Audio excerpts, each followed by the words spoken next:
So ladies and gentlemen, delegates, please put your hands together and make the Minister for Aboriginal Affairs welcome to the stage, Sarah Mitchell.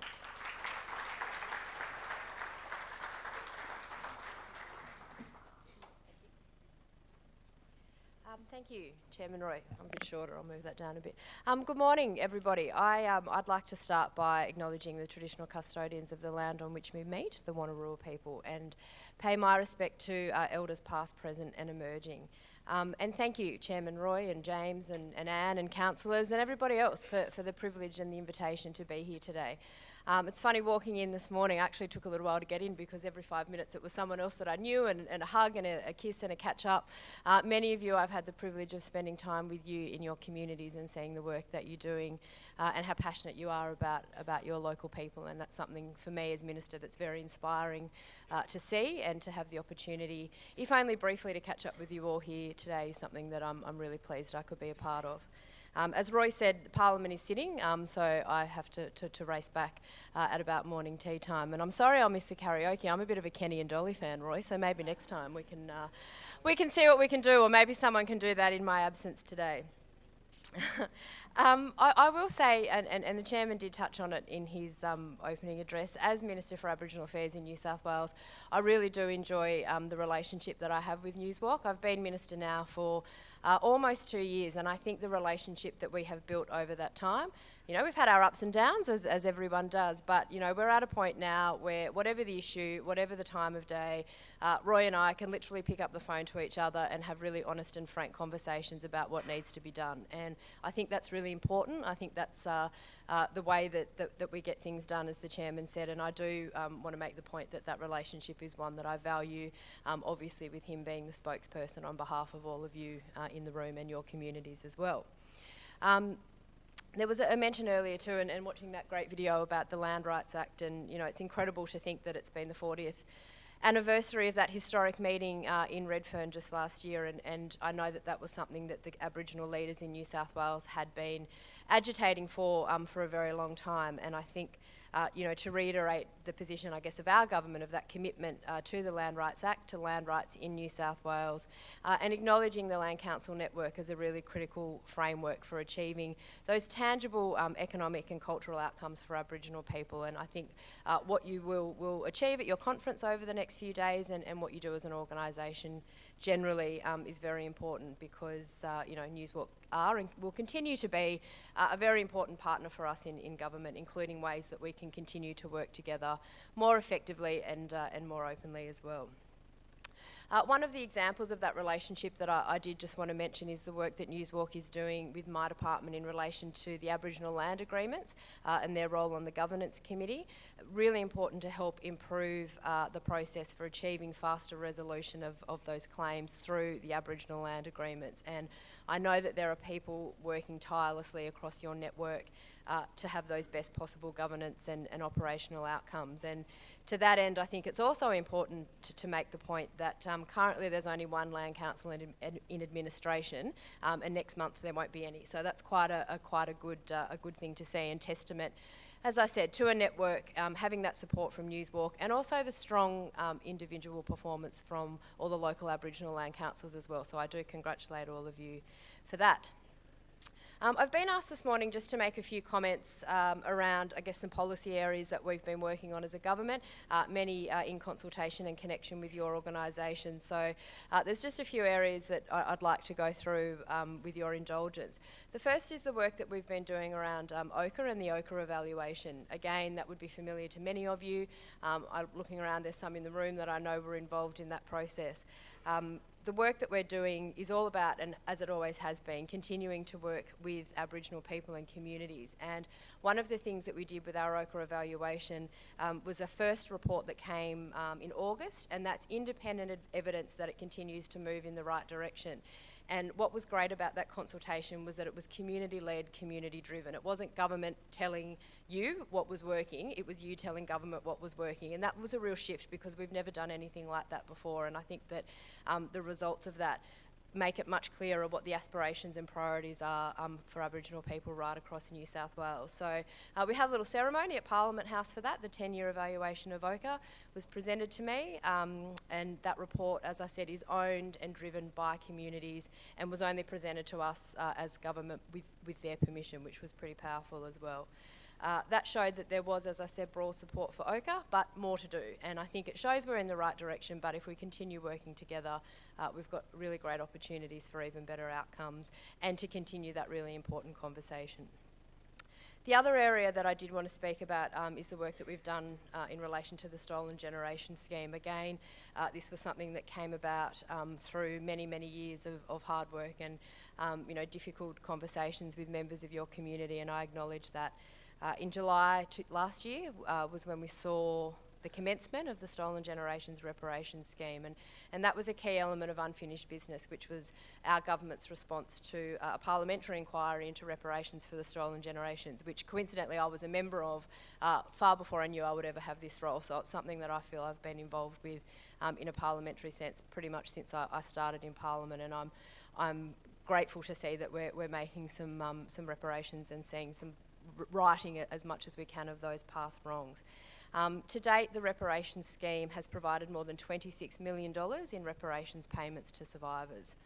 And that also acknowledges, as I said, the ongoing and very real trauma caused by those wrongful past government practices and the need to call government to action. And again, what's important about this scheme is that it's underpinned by the commitment to listen to and be guided by the survivors, because it's the hard work, it's the commitment, it's the advocacy of those people who have been brave enough to share their stories and speak out about something which is just unimaginably painful that has led to this change. And for me as Minister, it's really crucial that their voices are front and centre of this initiative. And we have a Stolen Generations Advisory group that meet quite regularly, and just a couple of months ago I've extended their term so that they can continue to do the work that they're doing. I think it's really vital, and I want to continue that relationship with them so they can continue to be front and centre in these areas of change.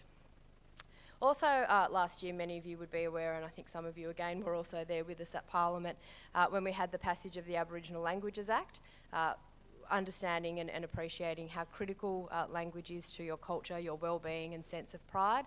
That was something that we again worked on with communities. We've started with the work of language and culture nests and then further built on by the legislation. And we made history in New South Wales, becoming the first state ever to introduce legislation to acknowledge the unique and importance of language to our Aboriginal and First Peoples right across the state. And I will say with David here, that was another great day in Parliament, bipartisan support. We had a fantastic, I guess I'll use the word ceremony, but it was more than that. It was incredibly moving. We had elders on the floor of the Legislative Council speaking and singing in language. We've never had anything like that in the history of that place, and to see that change, to have the message stick ceremony, which we had, which now permanently sits in our chamber, which will be brought out for debate that is of importance to the Aboriginal community. These are a lot of first steps which I think make a really big difference in terms of, improving the understanding of Parliament as an organisation and as an institution, and having a better relationship with Aboriginal communities. And the Aboriginal languages legislation was a big part of that. We're now working with the community to establish the trust, to coordinate local resource language activities, having a strategic plan. And again, I want to acknowledge Newswalk. The Languages Act was probably one of those examples where we had our moments and our disagreements, but we worked together to get the outcome, and we had a bit of back and forth and a few interesting meetings, but we got there in the end, and I think that's important. And that's how relationships grow, when you can sort of agree to disagree and learn to work together. And I think that for me was quite a pivotal moment for us as well.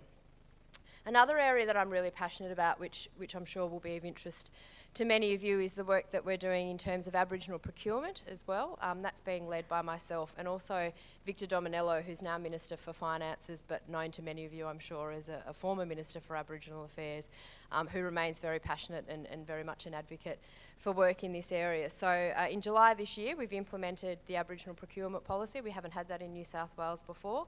And it's all about growing Aboriginal business and employment, setting targets of 3% for all New South Wales government domestic goods and services contract going to Aboriginal businesses by 2021. And, again, opportunity for a really significant shift to turn, there's a lot of government money that's spent, as you would know, on goods and services contracts right across New South Wales, and we want to make sure that your businesses and your people get some of the benefits of that. We know it's worked well federally, and we want to try and emulate that, and with respect, Nigel, maybe even better it in New South Wales to do what we can in that space. And we're going to work together with you to make sure that we do all we can to help with that economic prosperity. Local decision making, again, another area as a cornerstone of OCA, very important that we're doing in that area. Our Aboriginal Centre for Excellence as well in Western Sydney is well on track. It's been a really great process working with the community and particularly the young people out there.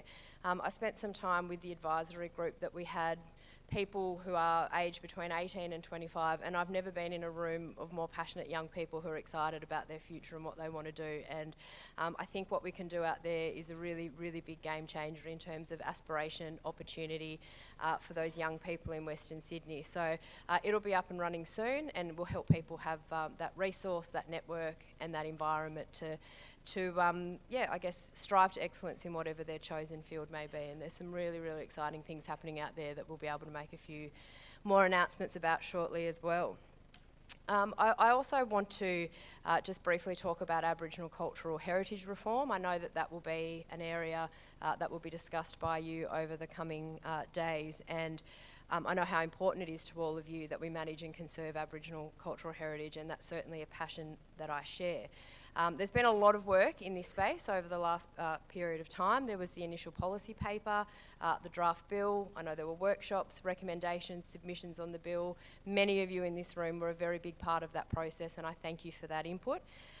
It's fair to say that the public consultation indicated very broad support for updated and standalone legislation, but there were a range of views expressed about how about certain aspects of the new framework, and there were some parts of that weren't included in the initial public draft consultation bill. We needed some more public feedback. Example would be things like the arrangements for the ACH Authority Board. So I want to assure all of you that we remain committed to strengthening the protection and management of Aboriginal and cultural heritage. The work on the bill is taking longer, I guess, than probably I would have liked, and this is something that I have relayed to your chair. There are some issues that still need to be resolved, but now we have that as an opportunity, I guess, to further explain the bill to stakeholders. We want to continue that very targeted consultation so that we can keep building on that positive momentum that we have created and make sure that we walk on the path together. So we want to focus on a range of key issues that have come up as part of previous consultation and also have a chance to have, I guess, a bit more of a defined conversation, because the draft bill has, evolved quite considerably from the version that was made public. So further refinement will take place, and it's certainly my intention that should we be given the privilege of returning to government for a third term, it's my intention to put forward a bill to Parliament in the first session of 2019. So that's what we're working towards with the Land Council as well. We'll also continue to work with you. I just want to finish by mentioning the relationship that both myself and the Premier have developed with CAPO as the peak organisations, and obviously Newswalk being a key part of that. We've met twice in the last 3 months with the Premier and myself and representatives from all of those organisations, the last meeting being only last week. And it's a really positive and productive discussion talking about what key priorities and issues are for those range of organisations, and trying to find ways, I guess, that together we can tackle some of these really big issues, but make some real and lasting change and reform. So that's a relationship that's ongoing, and again, it's one that gives me a lot of hope and a sense of pride for the future, because I think that we're going to be able to do some great things by building on that relationship. So I'll stop there. Thank you so much for having me. As I said, it really is an honour and a privilege to be here and to have the role as Minister for Aboriginal Affairs. It's one that I take very seriously, that I'm very passionate about, and my door is always open to any and all of you while I'm in this position. So thank you.